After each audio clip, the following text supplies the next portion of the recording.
Master Imus felt quite dismayed. These 3 men had intruded into his home. The officer was in his bedroom, overturning the mattress. The other man, Endor, was in the little side kitchen, sniffing the contents of various jars. No one had been inside Master Imus's hab for years. It felt like a violation.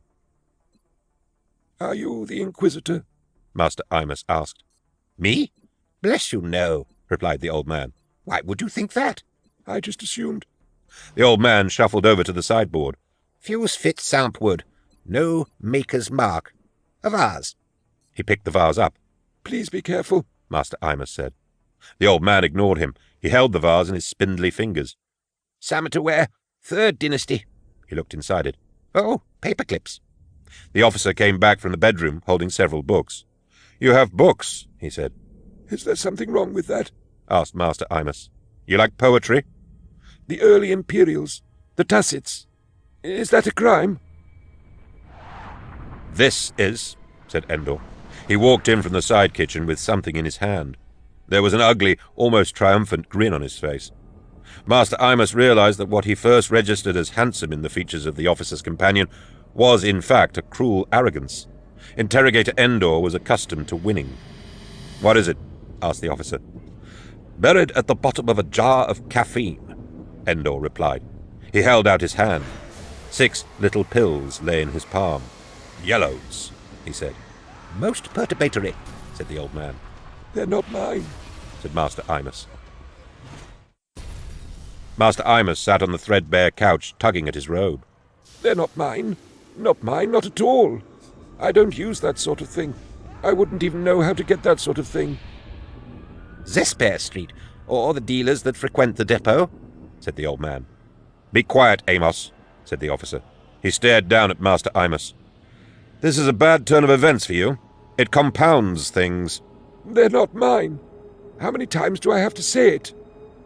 "They were in your kitchen," said Endor, who seemed to be relishing Master Imus's discomfort. "I didn't put them there." "Oh, so someone just came in and hid them in your caffeine, did they?" "That must be it. I can think of no other explanation." "I've had enough. Let's process him." "Slow down, Titus," said the officer. "He's up to his ears in it." "Slow down, I said." "I had plans for tonight," Titus Endor scowled. "Fantastic for you. Give me the tablets." Endor tipped the yellows into the officer's hand. The officer sat down on the couch next to Master Imus. "Get lost," he told his companions. Endor went out onto the landing to smoke a low stick. The old man shuffled away to examine the books in the bedroom. "I'll be frank. This is going badly for you, sir," the officer explained to Master Imus. "I realize that." "The matter of the accounts is the main thing, but the yellows, they complicate the matter." "I understand." "They are a prohibited substance. That's the first thing. The second thing is, they're yellows." "I don't know what you mean," said Master Imus. "This isn't the first time I've inspected an individual's hab and found evidence of drug use. Obscura, Gladstones, that sort of business. But yellows, they're mind expanders. We typically find them in circumstances connected to cult activity." "Cult?" "We often find them used in association with prohibited texts and deviant knowledge. A man who has the number of ruin might use yellows to help him fathom it and master its use." Master Imus put his head in his hands. "They're not mine." "Is the Ursaka yours?" "The what?" "I found it between the Frobisher and the early Tacites in your bedroom." "I don't know what an Ursaka is.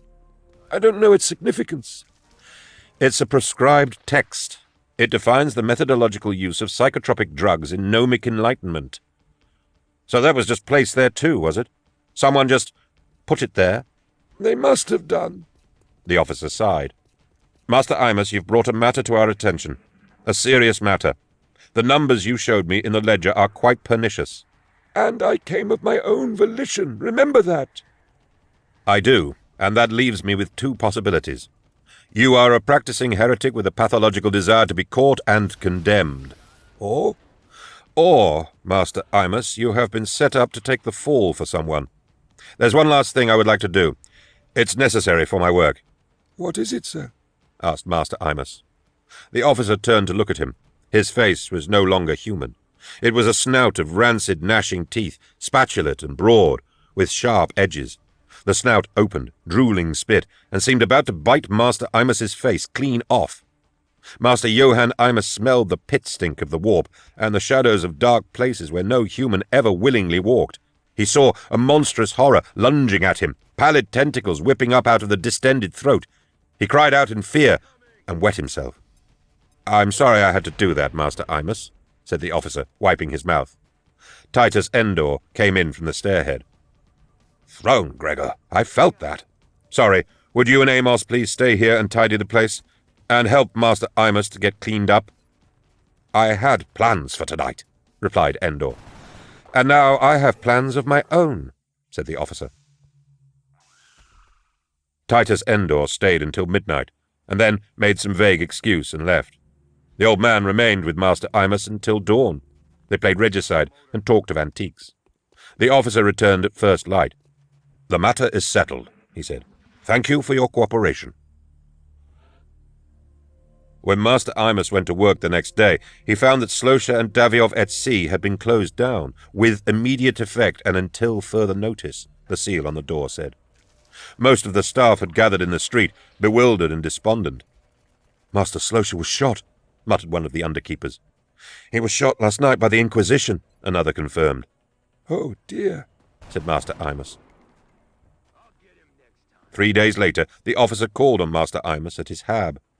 "Won't you sit down, sir?" invited Master Imus. "I've come to tell you that you've been formally cleared of all charges," the officer said. "Even my transgression?" "Even that," "I'm very relieved," said Master Imus. "Your employer was conducting bad business, heretical business, in fact. He was engaged in the importation of illicit texts under the cover of the auction house's primary dealings. We'd been after him for a year. We had no proof of his activities. "I see." Your employer knew we were on to him, of course. He set you up to act as a distraction. He wanted us to concentrate on you instead of him. And we would have, if you hadn't been so honest as to bring the matter to our attention." "Did you kill Master Slosha?" asked Johann Imus. "I'm afraid I did." The officer rose. "Well, I must be on my way." "What happens now?" asked Master Imus. "What do you mean?"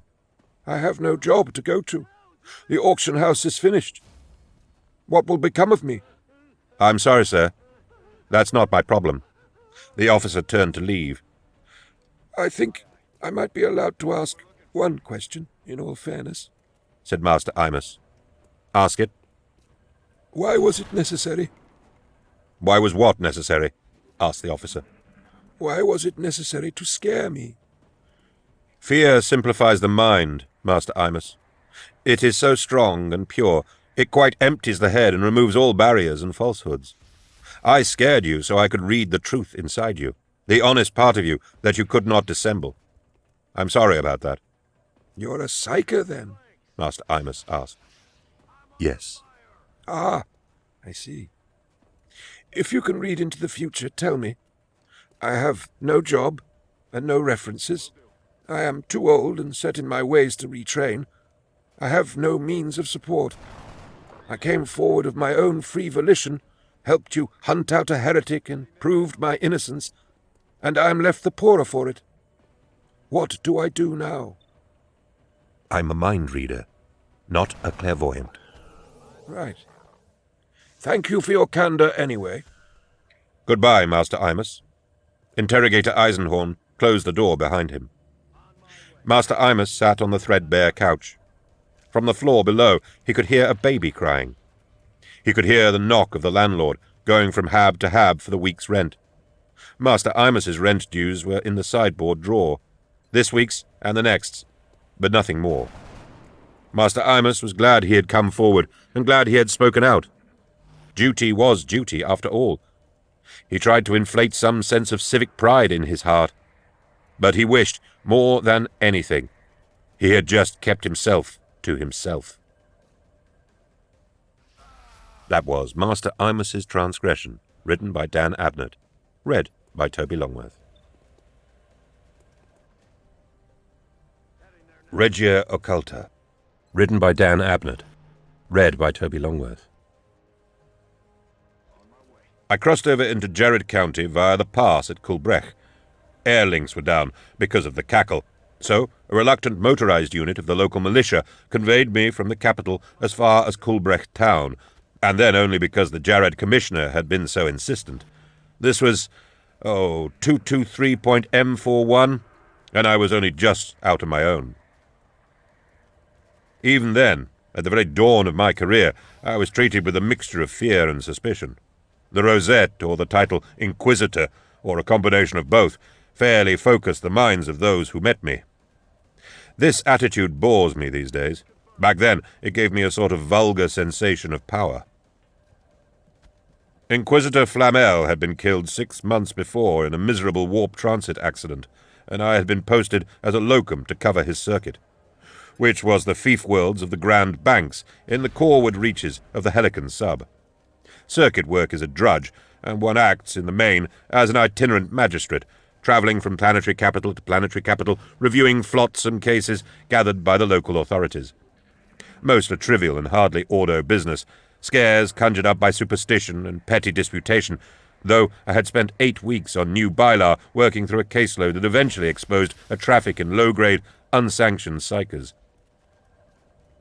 From New Bylar I went to Ignix, the smallest and most peripheral of the fief colonies, a place locally regarded as the back end of all creation. Ignix did not disappoint.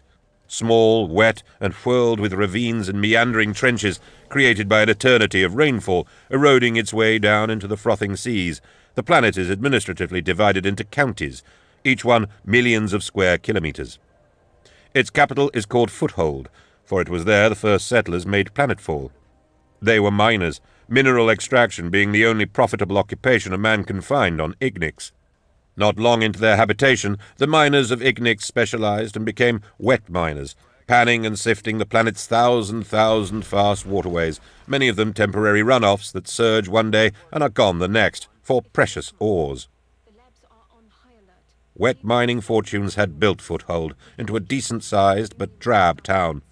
All the worthwhile minerals had been shipped off-world in return for hard cash, and the place had been constructed from the residue.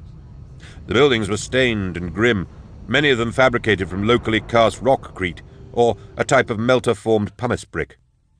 I was put up in an airless residentiary, and went to the courthouse every day to review the pending cases. None of them deserved my attention, or even the rubber stamp of the ordos. I had been there 4 days when the cackle began. The name is a local one. A more appropriate description would be seasonal electrocorporeal storms, a byproduct of Ignix's orbital variations and the virile behavior of the star it circles. The storms visit each yearly cycle and blanket the northern hemisphere with a steady, florid electromagnetic display. The sky lights up. Corpuscent nests on rooftops and masts. Vox links suffer. There is a continuous sound in the air, like a dry, evil chuckle, hence the name. Some years it's mild, others it's bad. 223 was a bad year.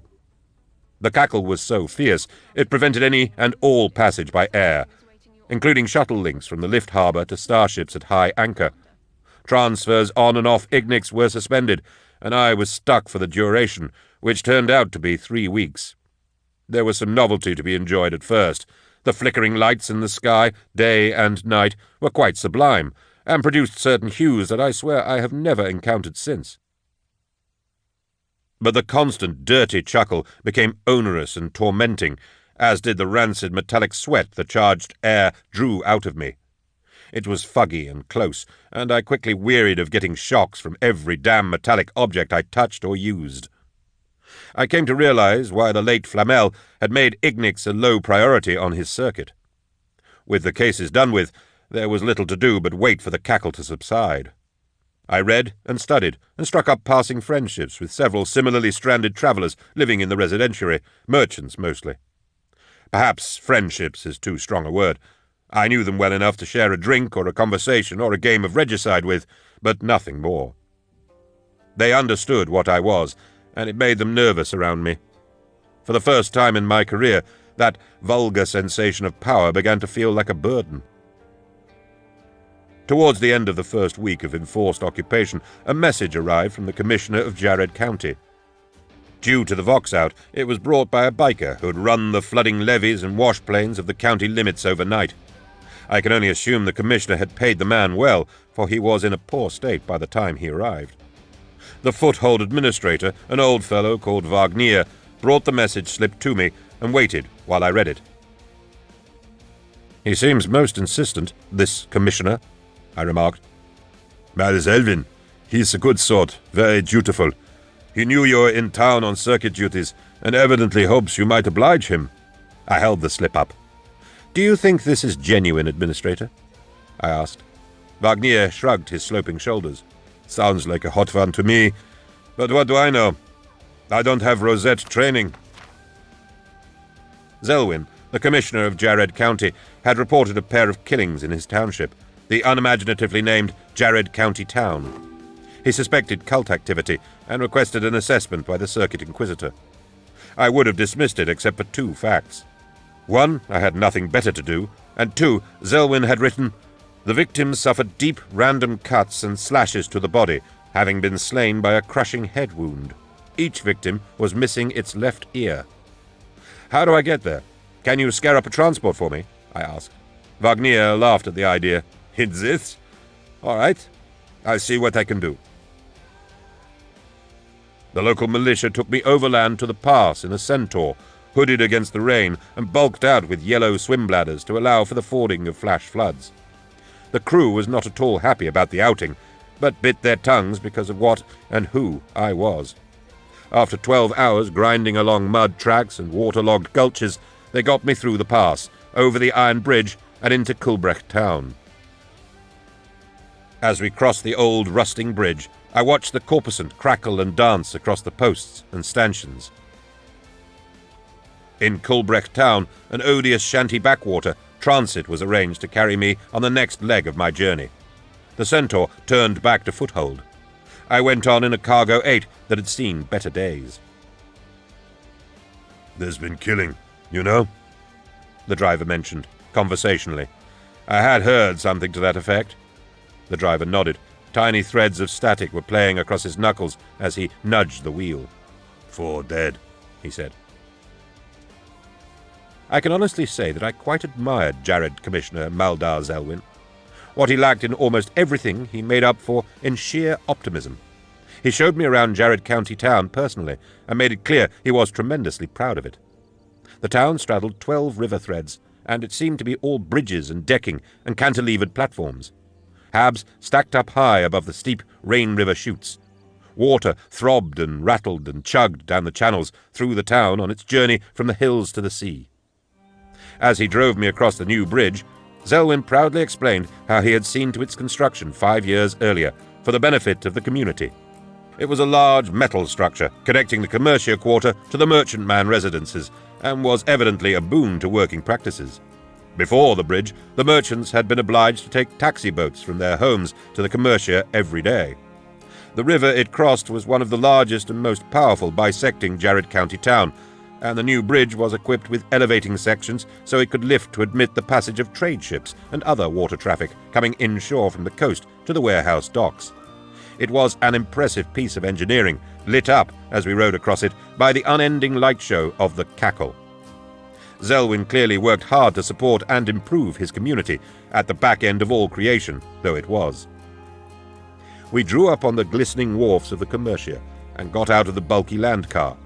Selwyn was a stocky man in his late 40s, with thinning hair and a heavy, bushy moustache. He took a data slate out of his overcoat pocket. "All the victims were discovered in the Commercia district," he told me. "Here's a plan of the locations. It seems arbitrary to me." I agreed, but I didn't say so. "Is there crime scene data? Forensic material?" "I'm having it processed for you," he replied. "And you've got 4 now?" "2 more since I sent my message," he confirmed. "Is there a pattern?" "Apart from the way they were killed?" he asked, and shook his head. "There's no connection between the victims, except for the area they worked in. A trolley pusher, a warehouse man, a junior mercantile clerk, and a whore. We haven't been able to connect any variables. As far as we know, they didn't know each other." "But you have a theory?" I asked him. He nodded. "The killer lives somewhere in the Commercia." "Because?" Each killing took place at the time when the new bridge was raised. There was no crossing to the merchant district. To me, that says it must be local. I nodded. But just a regular killer, surely. Not an ordo matter. We've had our fair share of murders over the years, Inquisitor, Zelwyn replied. My office handles the cases. But this, the random mutilation, the missing ears. What do you think that signifies? I asked. Trophy taking? He suggested. Cults do like to take trophies, I understand. Ritual, I suppose. It smacks of ritual. I reckon it might. Yeah, I thought so, said Zelwyn. Why? You wouldn't be here otherwise. The cackle grew more fierce as night pushed in.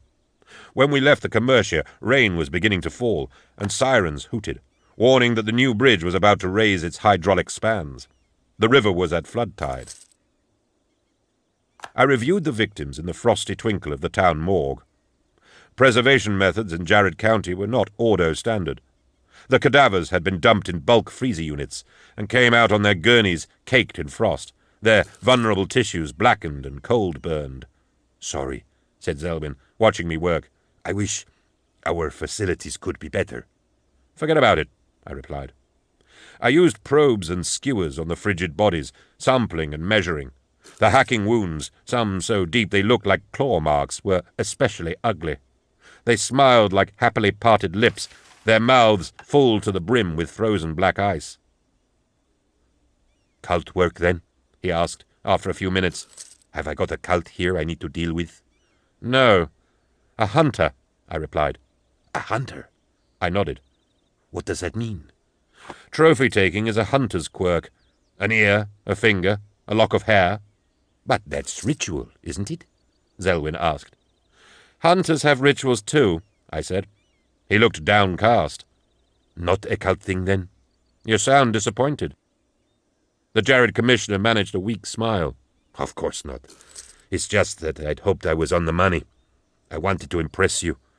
If this is simply some nut-job serial, I've wasted your time, and I should have known better. Not to mention, I added, wickedly, that if this had been cult work, I'd have dealt with it for you.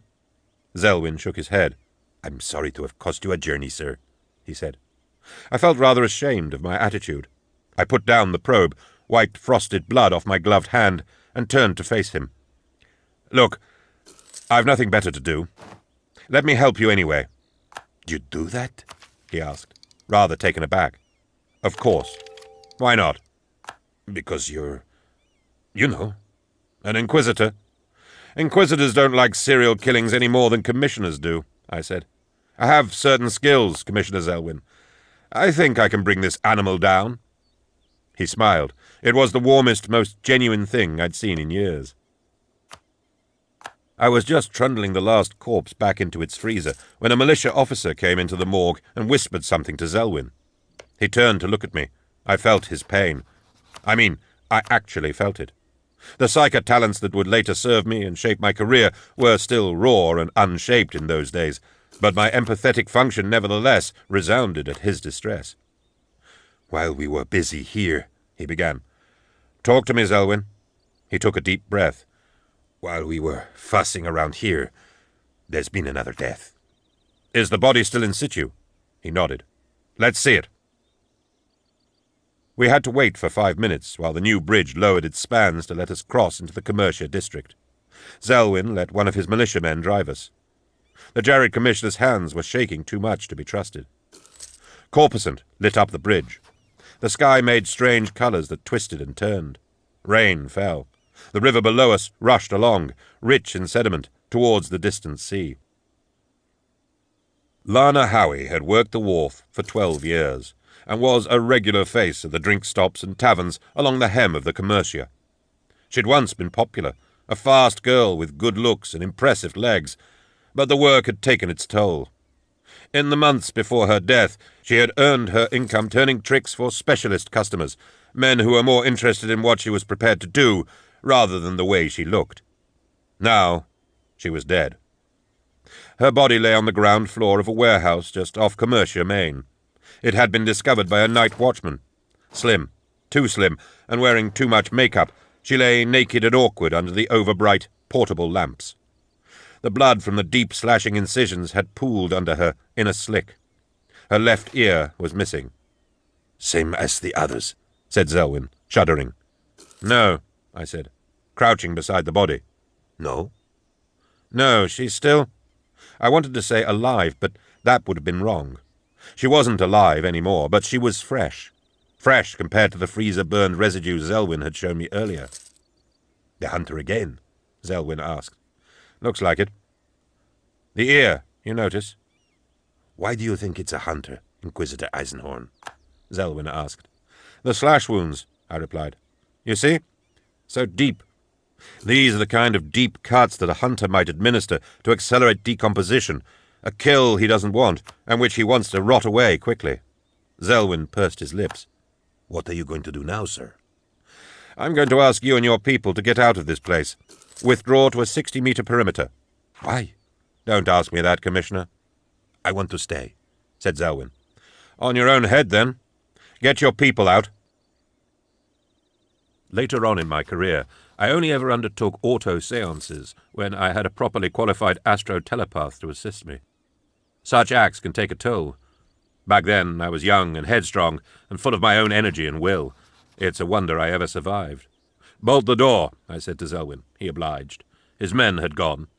Do what I say and don't interrupt me, I added. Right, he said. He stood back, near the heavy warehouse door, watching. I knelt beside the hacked corpse and sighed. Outside, the cackle sputtered and pulsed. Lana Howie, I called softly. I felt Selwyn open his mouth to ask why in the name of the throne I was talking to a dead body. I think it was about then that he finally woke up to what was going on. I sensed fear bubbling up inside him, along with a strong desire to be outside with his men after all. He'd never seen anything like this done before. Lana Howie? The warehouse air took on the glossy, cold feel of hyperreality.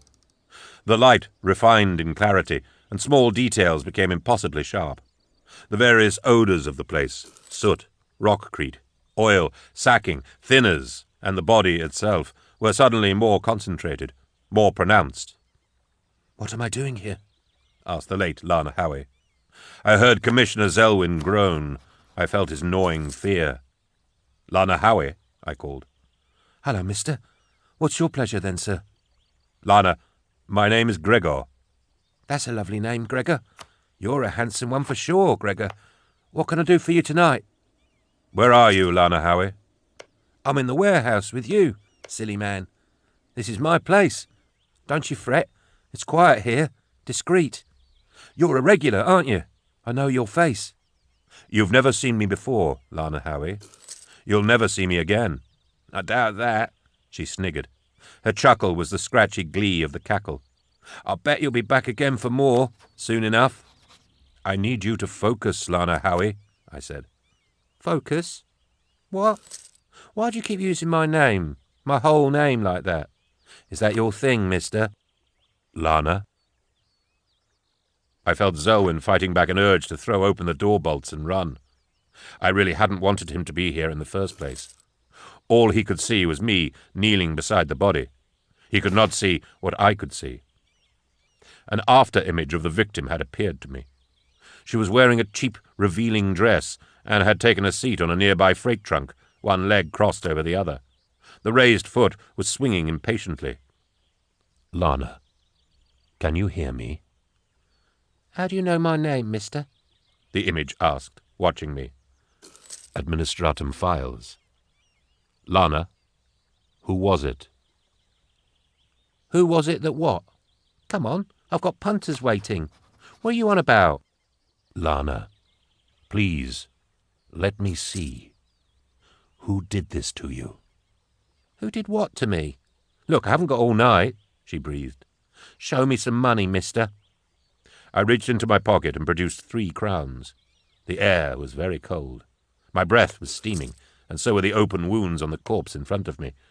On the trunk, Image Lana swung her leg. "That'll do it," she said. "What do you want? Full service? All the stuff?" She stood up abruptly and reached down to pull her dress off over her head.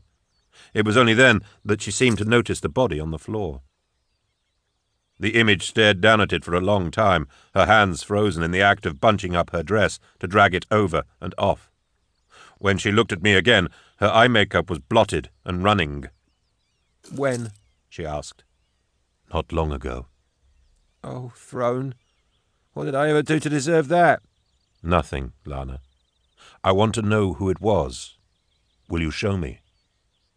She showed me. She showed me, her voice growing steadily quieter and quieter, and when she was done, she faded altogether without any protest, casting me one last hurt look with her makeup-stained eyes. I took off my storm coat and laid it over the corpse. Outside, dawn was no more than an hour away. The rain had eased off, and the cackle had dropped in intensity. Zelwyn stood by the waiting militia transports, taking repeated draws from an old hip flask. When I walked up, he offered it to me. I took a big swallow. Are you? He began. I need a moment. The work had drained me, not so much sapping my will as abrading my emotions. Can the details move in at last? He asked. I nodded. Several militia officers and 2 coroners with a stretcher went into the warehouse at Zelwyn's nod. After a few minutes, someone brought me my coat. I gestured to Zelwyn and walked away in the direction of the new bridge. It's a good thing I stayed, I told him. This turns out to be an Ordo matter after all. A cult? No, and not a hunter either. At least, it could be either of those things, but that's not what makes it an Ordo matter. We're dealing with a Regia Occulta. Hidden way, he translated. Zelwyn was no fool. He had high Gothic. That's the literal translation. In the Ordo Malleus, it has a more specific meaning. Go on. A Regia Occulta is a pathway, a tunnel or portal, if you like, that links our reality with that of the warp. Is it a deliberate thing? He asked. Perhaps. Cults and heretics do sometimes open them deliberately. But it could be a natural occurrence. Most are. The fabric of space is thin in places, you see, and sometimes there are leaks. He shook his head, and a sad smile appeared under his heavy moustache. I don't actually know much about the warp, sir, he said. Nor should you, Commissioner. It's forbidden law. I'm just telling you what you need to know. There is a Regia Occulta in Jarrett County Town, and it's right here. We were standing at the commercia end of the new bridge. It took Zelwyn just a few minutes to have the bridge and its feeder roads closed off and barricaded by the militia. Another hour, and it would have been teeming with traffic heading in for work. Can you tell me why this only happens when the bridge is up? Zelwyn asked. I mean, surely that would block a crossing. I'll do better than tell you, I said. I'll show you. We took up a position at the commercia end, me, Zelwyn, and 4 men from the militia armed with powerful auto-rifles. At my nod, the Commissioner signalled to the bridge machine room on the far bank, and the operators engaged the hydraulics. Ponderously, with a dull squeal like gates opening, the massive spans began to lift. The cackle fluoresced in the dawn sky over our heads. Blue ropes of fizzling corpuscent writhed and trickled like snakes around the iron finials of the bridge towers, and traced their way along the rising edges of the gigantic metal spans. The hydraulics cut out when the spans were at a standard lifted position, at about 40 degrees from the horizontal. We waited, looking up the steep metal slope of the span facing us. Below us, out of sight, the fast-running river gurgled and hissed. We waited for 10 minutes. Corpuscent gathered in increasingly heavy ribbons around the raised tips of the bridge span, as if attracted there in concentration, like lightning drawn to a conductor. There was a dry, electric crack, and we smelled ozone. One of the militiamen pointed. A whip of corpuscent had flicked out from the tip of one span and connected with the tip of the other, like a squiggle of electrostatic voltage crackling between 2 insulated orbs. It remained there, jerking and sizzling, like a bright twisting rope tying the 2 halves of the raised bridge together. This feature had not been evident in the patchy disposition Lana Howie had shown me, but I suddenly felt I had discerned the key mechanism of the infernal Regia Occulta. One of the militiamen started to say something, but I already knew it was happening. The hairs on my neck were raised. I felt something akin to a ball of ice in my stomach, and a searing pain behind my eyes. The killer came into view. He simply manifested out of nowhere, as if the air had parted like a curtain and let him through. He appeared high up on the span ahead of us and began to plod down the steep slope. He did not see us at first. We heard his feet slapping heavily on the metal roadway. Though humanoid, he wasn't human. I was the largest man in our party, and he was twice my mass and half my height again. He came wrapped in a heavy, ragged cloak of animal skins, with a hood drawn up. His shoulders were very broad. The pain behind my eyes was getting worse by the second. I could barely focus. "Kill it," I said. We opened fire.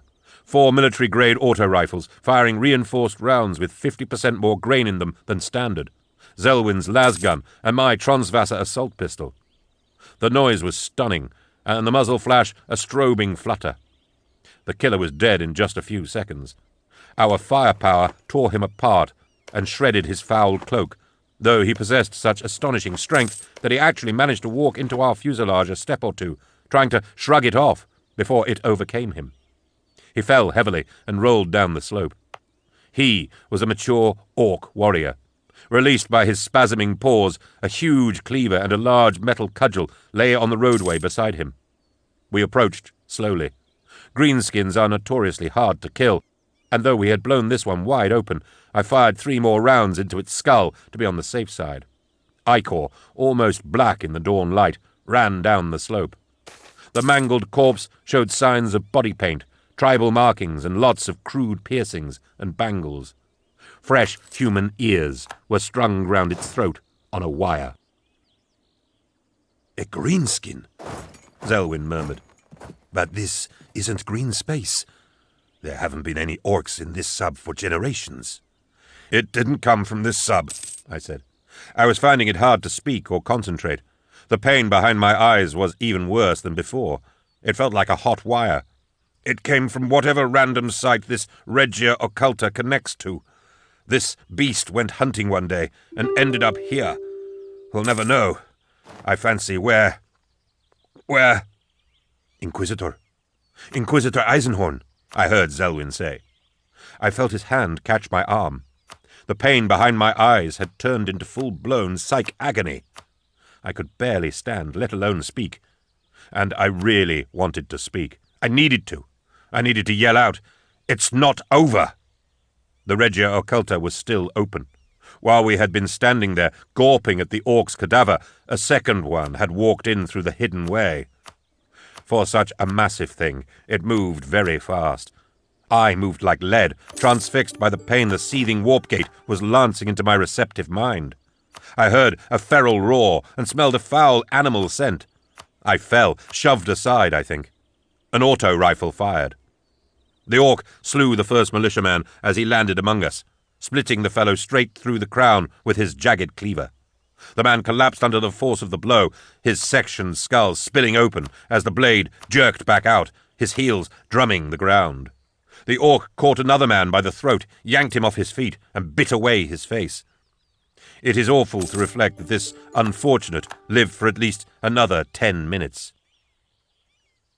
The orc broke the back of a third militiaman with a stinging cudgel blow, before making off in great bounding leaps towards the unlit buildings of the Commercia.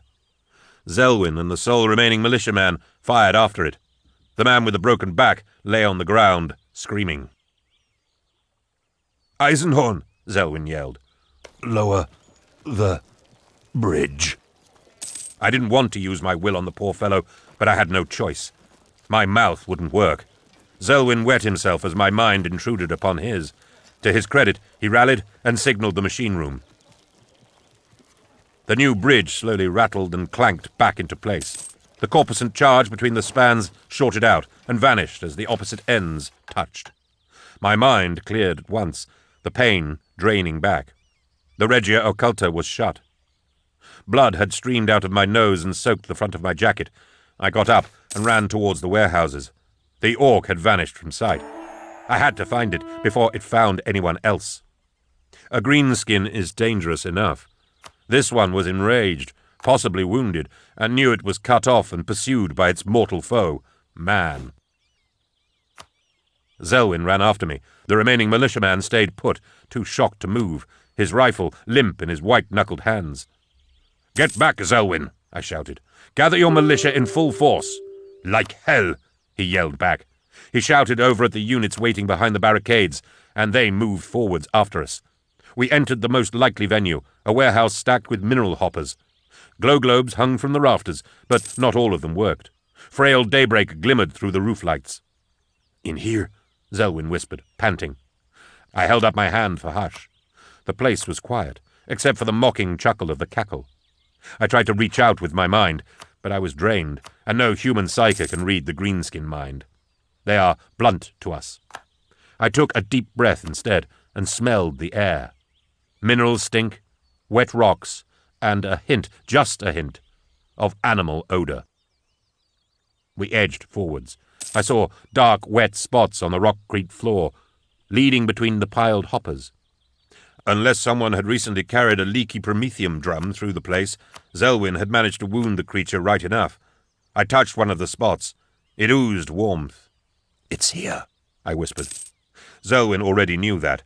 It had come out of the shadows, nightmarishly silent for something so big, and seized him by the throat. I turned slowly. The orc had pulled the Jared Commissioner in against its massive chest, like a mother hugging a baby to its breast. Its left paw entirely encircled the man's neck. Zelwyn's eyes were wide, and his face was pale. The orc raised its right hand and gently rested the massive cleaver on Zelwyn's scalp. Tiny trickles of blood ran down Zelwyn's face. The bull orc's yellow eyes, deep in the brow-ridged sockets, glared at me. Its heavy, flaccid lips wrinkled and twitched. Its tongue, huge and greasy, worked behind its rotting peg teeth. Each one of those teeth was the size of my palm. The orc was not a bright beast, but it was smart enough, instinctive enough, to recognize its predicament. It was bargaining with me. A life for a life. This much I knew. Otherwise, Zelwyn would have been dead already. I thought about taking a shot, but dared not risk hitting the Commissioner. I was too spent, and it was no time to try my aim. Besides, greenskins are notoriously hard to kill. Even if I hit it, one round from a Transvasser would not do the trick. All I had was my will. I couldn't impel the orc in any way, but Zelwyn was a different matter. Without hesitation, I reached into the Commissioner's panicking mind. He was still clutching his las pistol, dangling at his side. I squeezed his finger for him. The greenskin convulsed in pain, but I already had a grip on Zelwyn's motor function, and I threw him forwards. I felt his astonishment as his body acted without his permission. He flew out of the orc's briefly weakened grip so fast and hard, he careered forwards and bounced face first off the hopper to my right. I was already firing, my weapon braced in a two-handed grip. I emptied the assault pistol's clip into the greenskin's chest, filling the air with drenching black mist and driving the monster into the stack of mineral hoppers behind it. It smashed heavily into the metal siding, but remained on its feet. I ejected the dead clip and let it drop and clatter to the floor as I snapped home a reload from my coat pocket. I tore off the second clip in one go, firing into the orc's face and neck. The back of its vast skull banged repeatedly against the hopper behind it. Spray patterns of ichor splashed out across the hopper's side. It swayed, then took another step towards me. "Oh, for throne's sake," I hissed. "Just die!" It died. The stack of hoppers, unsettled by the repeated impacts, creaked and toppled, crushing the orc in an avalanche of rock ore, clinker, and iron crates. The noise was deafening. I shielded my face. Dust billowed up and slowly settled. I helped the Jared Commissioner to his feet. He was quaking badly. Both of us were coated with a film of rock dust. He looked at the mangled heap of wreckage where dark, clotted ichor seeped out from under the heaps of spoil. "Holy shit," he murmured. There was no way, or no way in the understanding of the Ordos anyway, to close a Regia Occulta. I made it quite clear to Zelwyn that the new bridge should never, ever be raised again, for it was that very raising, during the cackle, that produced the unique combination of effects necessary for the Regia Occulta to function. He needed no persuasion. The day before I left Jared County Town, he had the machine room dismantled and the heavy-gauge hydraulics uncoupled. I understand, though I cannot confirm the fact, that the new bridge was swept away in a freak flood tide some years later. It was never replaced. The Regia Occulta never reoccurred in Jared County Town. Commissioner Zelwyn, who went on to serve his community for 6.5 decades, kept one of the orc cleavers on his office wall and enjoyed telling visitors that the dried blood on its points was his. The morning I left, he came to see me off. "I hope I never see you again, Inquisitor," he said, shaking my hand. "I hope so too, Commissioner." He paused. "I meant that in a good way," he added. "So did I said. I crossed over into Foothold County via the pass at Kulbrech. The reluctant motorized unit of the local militia were there to meet me, the engine of the Centaur idling. They weren't glad to see me, but I was glad to see them. The cackle was dying away, and I would soon be gone from Ignix. The cackle was dying away, but it insisted on having the last laugh. Many years later, at the end of my life, the mocking elements of Ignix would return to haunt me. But this was, 223.M41, and I was only just out on my own. That was Regia Occulta, written by Dan Abnett, read by Toby Longworth. Missing in Action by Dan Abnett, read by Toby Longworth. I lost my left hand on Sameter. This is how it occurred. On the 13th day of Sagittar, local calendar, 3 days before the solstice, in the mid-rise district of the city of Urbitane, an itinerant evangelist called Laszlo Mombril was found shuffling aimlessly around the flat roof of a disused tannery, lacking his eyes, his tongue, his nose, and both of his hands. Urbitane is the second city of Sameter, a declining agrochemical planet in the Helican subsector, and it is no stranger to crimes of cruelty and spite brought on by the vicissitudes of neglect and social deprivation afflicting its tightly packed population. But this act of barbarity stood out for 2 reasons. First, it was no hot-blooded assault or alcohol-fueled manslaughter, but a deliberate and systematic act of brutal, almost ritual mutilation. Second, it was the 4th such crime discovered that month. I had been on Sameter for just 3 weeks, investigating the links between a bonded trade federation and a secessionist movement on Hesperus at the request of Lord Inquisitor Rorken. The links proved to be nothing. Urbitane's economic slough had forced the Federation to chase unwise business with unscrupulous shipmasters, and the real meat of the case lay on Hesperus. But I believe this was the Lord Inquisitor's way of gently easing me back into active duties following the long and arduous affair of the Necrochuk. By the imperial calendar, it was 241.M41, late in that year. I had just finished several self-imposed months of recuperation, meditation, and study on Thracian Primaris. The eyes of the demon host Cherubael still woke me some nights, and I wore permanent scars from torture at the hands of the sadist, Gorgon Locke. His Strucine neural scourge had damaged my nervous system and paralyzed my face. I would not smile again for the rest of my life. But the battle wounds sustained on KCX 1288 and 56 Izar had healed, and I was now itching to renew my work. This idle task on Sameter had suited me, so I had taken it and closed the dossier after a swift and efficient investigation. But latterly, as I prepared to leave, officials of the Munitorum unexpectedly requested an audience. I was staying with my associates in a suite of rooms in the Urbitane Excelsior, a shabby but well-appointed establishment in the high-rise district of the city. Through soot-stained, armoured roundels of glass 20 metres across, the suite looked out across the filthy grey towers of the city to the brackish waters of the polluted bay 20 kilometres away. Ornithopters and biplanes buzzed between the massive city structures, and the running lights of freighters and orbitals glowed in the smog as they swung down towards the landing port. Out on the isthmus, through a haze of yellow, stagnant air, Promethean refineries belched brown smoke into the perpetual twilight. "They're here," said Beckwin. entering the suite's lounge from the outer lobby. She had dressed in a demure gown of blue damask and a silk pashmina, perfectly in keeping with my instruction that we should present a muted but powerful image. I myself was clad in a suit of soft black linen, with a waistcoat of grey velvet and a hip-length black leather stormcoat. "Do you need me for this?" asked Midas Betancourt, my pilot and confidant. I shook my head. I don't intend to be delayed here. I just have to be polite.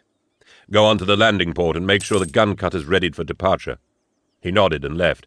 Bequin showed the visitors in. I had felt it necessary to be polite, because Esquine Hansard, Urbitane's Minister of Security, had come to see me himself. He was a massive man in a double-breasted brown tunic, his big frame offset oddly by his finely featured, boyish face. He was escorted by 2 bodyguards in grey, armour-ribbed uniforms, and a short but handsome black-haired woman in a dark blue body-glove. I had made sure I was sitting in an armchair when Bequin showed them in, so I could rise in a measured, respectful way. I wanted them to be in no doubt who was really in charge here. "Minister Hansard," I said, shaking his hand. "I am Inquisitor Gregor Eisenhorn of the Ordo Xenos. These are my associates, Elizabeth Bequin, Arbites Chastener Godwin Fishig, and Savant Uber Amos. How may I help you?" "I have no wish to waste your time, Inquisitor," he said, apparently nervous in my presence. That was good, just as I had intended it. "A case has been brought to my attention that I believe is beyond the immediate purview of the city Arbites. Frankly, it smacks of warp corruption, and cries out for the attention of the Inquisition." He was direct. That impressed me.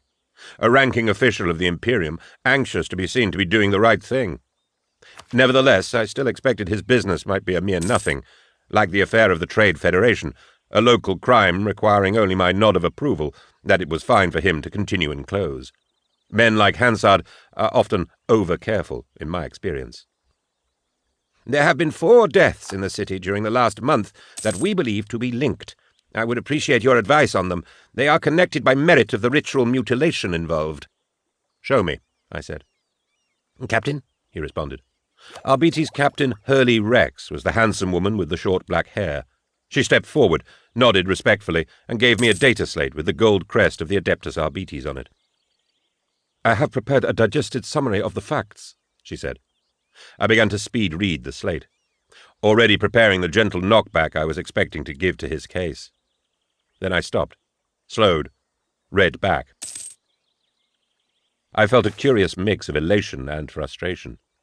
Even from this cursorial glance, there was no doubt this case required the immediate attention of the Imperial Inquisition. I could feel my instincts stiffen and my appetites wetten for the first time in months. In bothering me with this, Minister Hansard was not being over-careful at all. At the same time, my heart sank with the realization that my departure from this miserable city would be delayed. All 4 victims had been blinded and had their noses, tongues, and hands removed, at the very least.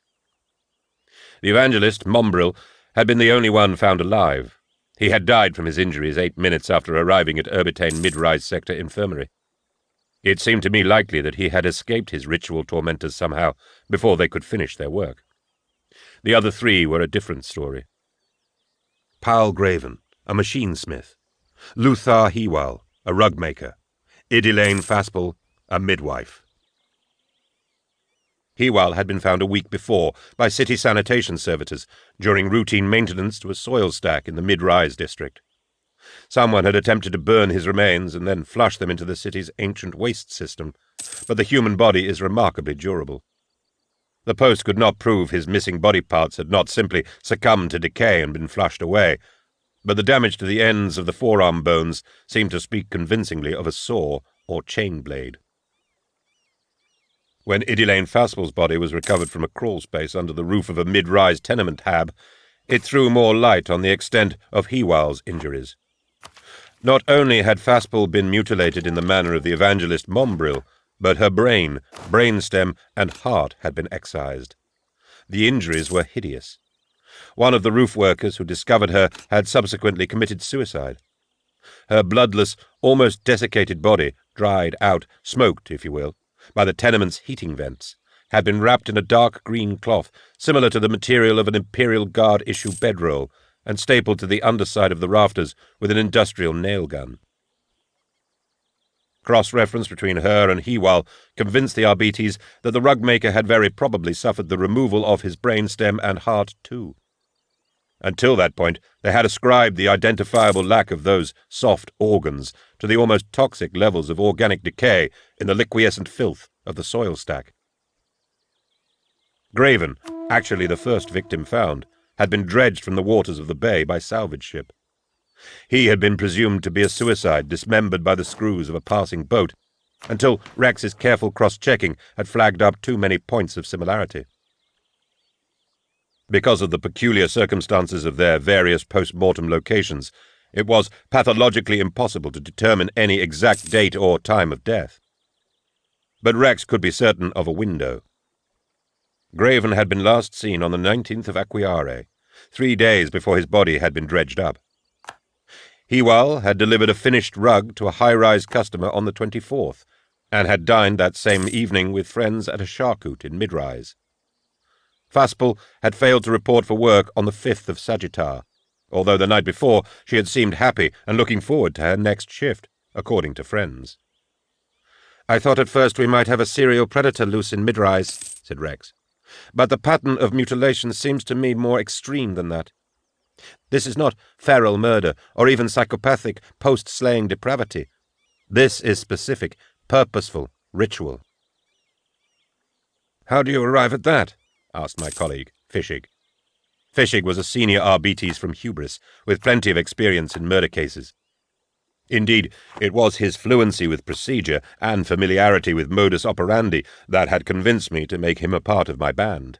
That, and his ferocious strength in a fight. Rex looked sidelong at him, as if he was questioning her ability. "Because of the nature of the dismemberment. Because of the way the remains were disposed of." She looked at me. "In my experience, Inquisitor, a serial killer secretly wants to be found, and certainly wants to be known. It will display its kills with wanton openness, declaring its power over the community. It thrives on the terror and fear it generates. Great efforts were made to hide these bodies. That suggests to me the killer was far more interested in the deaths themselves than in the reaction to the deaths." "Well put, Captain," I said. "That has been my experience too. Cult killings are often hidden so that the cult can continue its work without fear of discovery." "Suggesting that there are other victims still to find," said Bequin casually, a chilling prophecy, as it now seems to me. "Cult killings," said the minister. "I brought this to your attention because I feared as much. But do you really think—" "On Alphex, the warp cult removed their victims' hands and tongues because they were organs of communication," Amos began. "On Bretaria, the brains were scooped out in order for the cult to ingest the spiritual matter, the anima, as you might say, of their prey. A number of other worlds have suffered cult predations where the eyes have been forfeit. Gullinglass, Pentari, Hesperus, Messina. Windows of the soul, you see. The heretics of Saint Scarif, in fact, severed their ritual victims' hands and then made them write out their last confessions using ink quills rammed into the stumps of—" "Enough information, Amos," I said. The minister was looking pale. "These are clearly cult killings, sir," I said. "There is a noxious cell of chaos at liberty in your city. And I will find it." I went at once to the Mid-Rise district. Greven, Hewal, and Faspel had all been residents of that part of Urbitane, and Mombril, though a visitor to the metropolis, had been found there too. Amos went to the Munitorum Record Spire in High-Rise to search the local archives. I was particularly interested in historical cult activity on Sameter, and on date significance. Fishig, Bequin, and Rex accompanied me. The genus loci of a place can often say much about the crimes committed therein. So far, my stay on Sameter had only introduced me to the cleaner, high-altitude regions of Urbitane's high-rise, up above the smog cover. Mid-rise was a dismal, wretched place of neglect and poverty. A tarry resin of pollution coated every surface, and acid rain poured down unremittingly. Raw-engined traffic crawled nose to tail down the poorly lit streets, and the very stone of the buildings seemed to be rotting. The smoggy darkness of mid-rise had a red, fire-lit quality, the backwash of the flares from giant gas processors. It reminded me of picture-slate engravings of the Inferno. We stepped from Rex's armoured speeder at the corner of Shearing Street and Pentecost. The captain pulled on her Arbites helmet and a quilted flak coat. I began to wish for a hat of my own, or a rebreather mask. The rain stank like urine. Every 30 seconds or so, an express flashed past on the elevated trackway, shaking the street.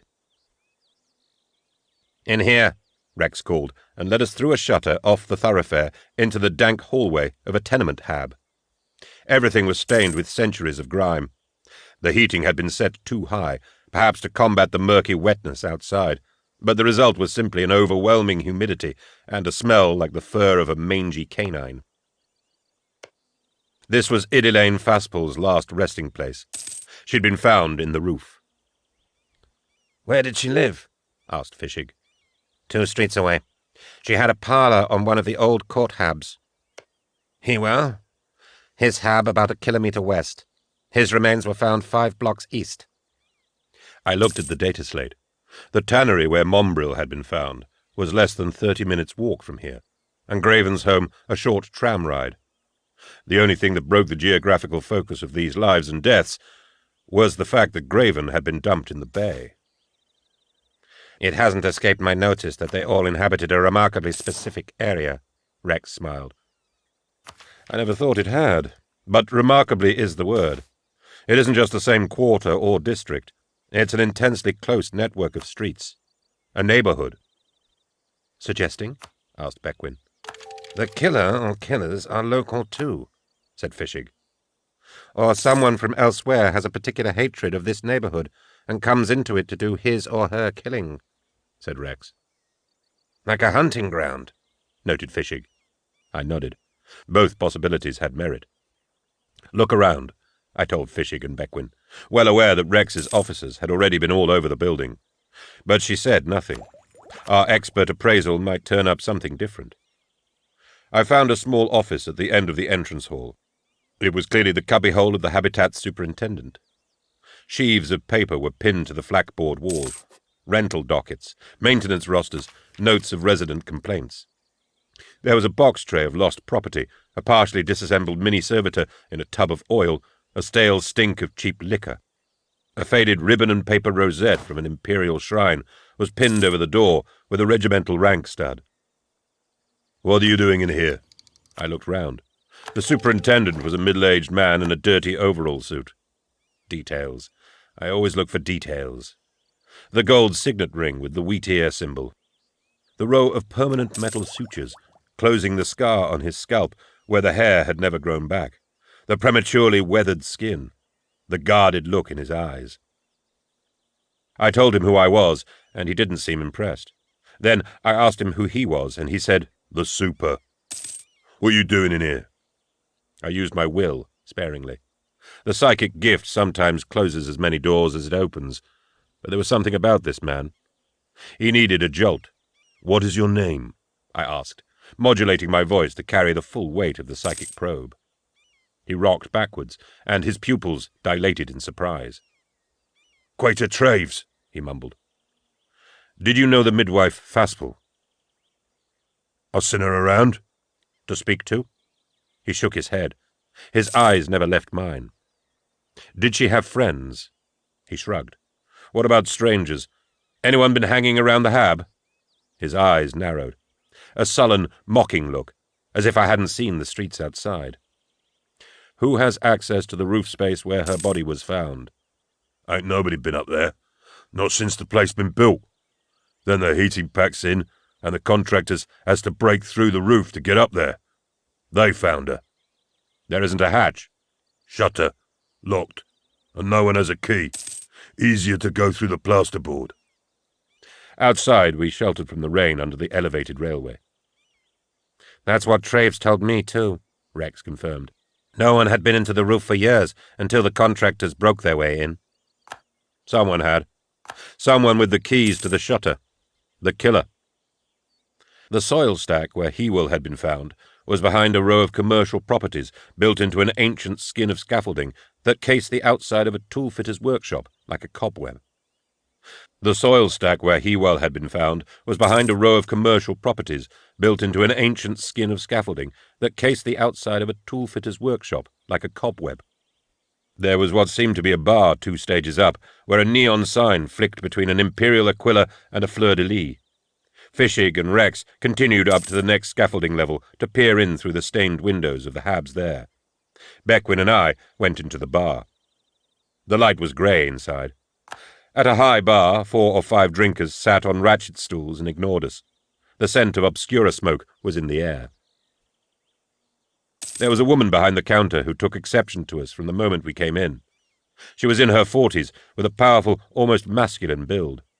Her vest was cut off at the armpits, and her arms were as muscular as Fishig's. There was the small tattoo of a skull and crossbones on her bicep.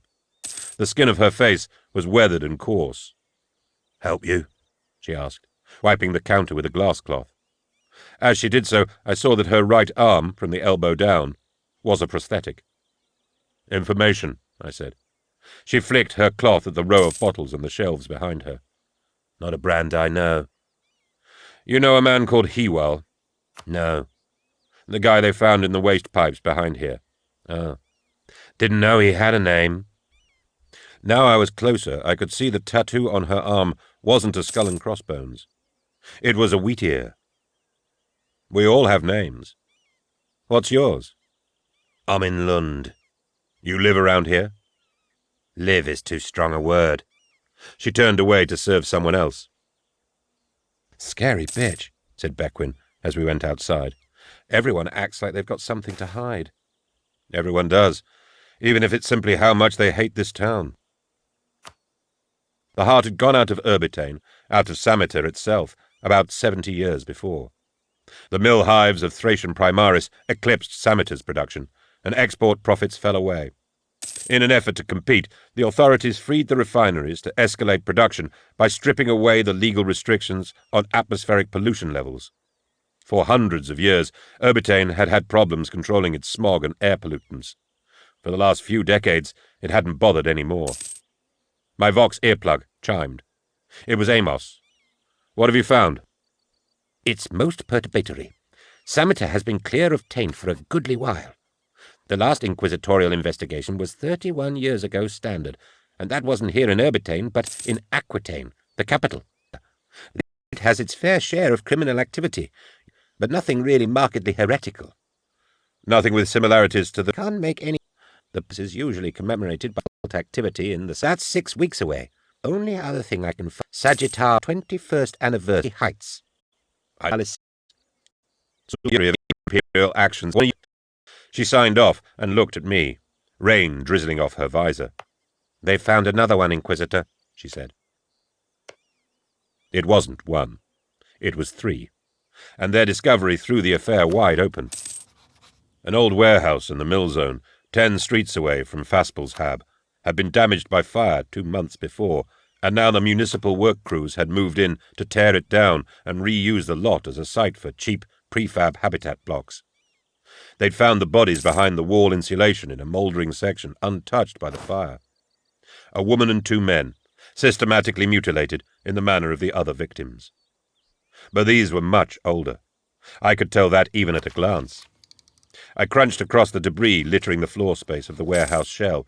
Rain streamed in through the roof holes, illuminated as a blizzard of white specks by the cold blue beams of the RBT's floodlights shining into the place. RBT's officers were all around, but they hadn't touched the discovery itself. Mummified and shriveled, these fetally curled, pitiful husks had been in the wall a long time. "What's that?" I asked. Fishig leaned forward for a closer look. "Adhesive tape, wrapped around them to hold them against the partition. Old. The gum's decayed." "That pattern on it. The silver flecks." "I think it's military issue stuff. Matte silver coating. You know the sort. The coating's coming off with age." "These bodies are different ages," I said. "I thought so too," said Fishig. We had to wait 6 hours for a preliminary report from the district examiner Medicae, but it confirmed our guess. All 3 bodies had been in the wall for at least 8 years, and then for different lengths of time. Decompositional anomalies showed that one of the males had been in position for as much as 12 years. The other two added subsequently, at different occasions. No identifications had yet been made. The warehouse was last used 6 years ago, Rex told me. I want a roster of workers employed there before it went out of business. Someone using the same MO and the same spools of adhesive tape had hidden bodies there over a period of years. The disused tannery where poor Mombril had been found stood at the junction between Xerxes Street and a row of slum tenements known as the Pilings. It was a fetid place, with the stink of the lye and coruscutum used in the tanning process still pungent in the air. No amount of acid rain could wash that smell out. There were no stairs. Fishig, Beckwin, and I climbed up to the roof via a metal fire ladder. How long does a man survive mutilated like that? From the severed wrists alone, he'd bleed out in 20 minutes, perhaps, Fishig estimated. Clearly, if he had made an escape, he'd have the adrenaline of terror sustaining him a little. So, when he was found up here, he can have been no more than 20 minutes from the scene of his brutalization. We looked around. The wretched city looked back at us, close-packed and dense. There were hundreds of possibilities. It might take days to search them all. But we could narrow it down. How did he get on the roof? I asked. I was wondering that, said Fishig. The ladder we came up by. Beckwin trailed off as she realized her gaffe. Without hands? Fishig smirked. Or sight, I finished. Perhaps he didn't escape. Perhaps his abusers put him here. Or perhaps he fell, Beckwin said, pointing. The back of a tall warehouse overshadowed the tannery to the east. 10 meters up, there were shattered windows. If he was in there somewhere, fled blindly, and fell through onto this roof. Well reasoned, Elizabeth, I said. The Arbites had done decent work, but not even Rex had thought to consider this inconsistency. We went round to the side entrance of the warehouse. The battered metal shutters were locked. A notice pasted to the wall told would-be intruders to stay out of the property of Hundelmas Agricultural Stowage. I took out my multi-key and disengaged the padlock. I saw Fishig had drawn his sidearm. What's the matter? I had a feeling just then, like we were being watched. We went inside. The air was cold and still, and smelled of chemicals. Rows of storage vats filled with chemical fertilizers lined the echoing warehall. The second floor was bare-boarded and hadn't been used in years. Wire mesh had been stapled over a doorway to the next floor, and rainwater dripped down. Fishig pulled at the mesh. It was cosmetic only, and folded aside neatly. Now I drew my auto-pistol too. On the street side of the third floor, which was divided into smaller rooms, we found a chamber 10 meters by 10, on the floor of which was spread a sheet of plastic, smeared with old blood and other organic deposits. There was a stink of fear. This is where they did him, Fishig said with certainty. No sign of cult markings or chaos symbology, I mused. Maybe not, said Beckwin, crossing the room, being careful not to step on the smeared plastic sheet. For the sake of her shoes, not the crime scene, I was sure. What's this? Something was hung here. 2 rusty hooks in the wall, scraped enough to show something had been hanging there recently. On the floor below was a curious cross drawn in yellow chalk. I've seen that before somewhere, I said. My Vox bleeped. It was Rex. I've got that worker roster you asked for. Good. Where are you? Coming to find you at the tannery, if you're still there. We'll meet you on the corner of Xerxes Street. Tell your staff we have a crime scene here in the agricultural warehouse. We walked out of the killing room towards the stairwell. Fishig froze and brought up his gun. Again, I whispered. He nodded and pushed Beckwin into the cover of a door jamb. Silence, apart from the rain and the scurry of vermin. Gun braced, Fishig looked up at the derelict roof. It may have been my imagination, but it seemed as if a shadow had moved across the bare rafters. I moved forward, scanning the shadows with my pistol. Something creaked. A floorboard. Fishig pointed to the stairs. I nodded I understood, but the last thing I wanted was a mistaken shooting. I carefully keyed my Vox and whispered, Rex, you're not coming into the warehouse to find us, are you? Negative, Inquisitor, Stand by. Fischig had reached the top of the staircase. He peered down, aiming his weapon. Lasfire erupted through the floorboards next to him, and he threw himself flat. I put a trio of shots into the mouth of the staircase, but my angle was bad. 2 hard, round shots spat back up the stairs, and then the roar and flash of the las came again, raking the floor. From above, I realized belatedly. Whoever was on the stairs had a hard slug sidearm, but the lasfire was coming down from the roof. I heard steps running on the floor below. Fischig scrambled up to give chase, but another salvo of lasfire sent him ducking again. I raised my arm and fired up into the roof tiles, blowing out holes through which the pale light poked. Something slithered and scrambled on the roof. Fischig was on the stairs now, running after the second assailant. I hurried across the 3rd floor, following the sounds of the man on the roof. I saw a silhouette against the sky through a hole in the tiles and fired again. Lasfire replied in a bright burst, but then there was a thump and further slithering. "Cease fire! Give yourself up! Inquisition!"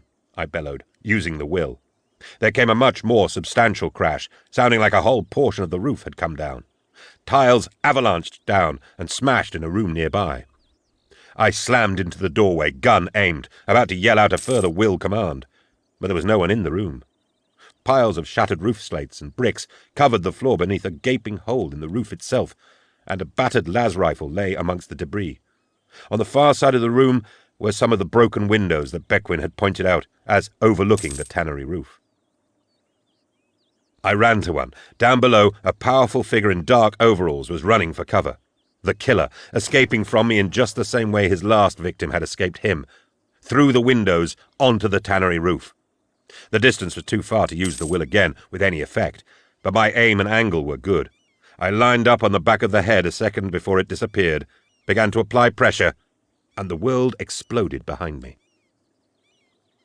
I came round, cradled in Beckwin's arms. "Don't move, Eisenhorn. The medics are coming." "What happened?" I asked. "Booby trap. The gun that guy left behind.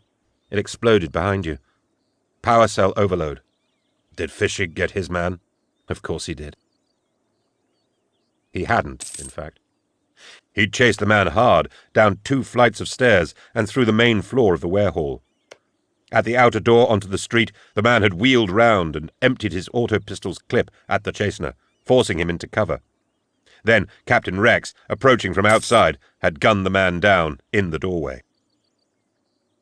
We assembled in Rex's crowded office in the busy RBT's mid-rise sector house.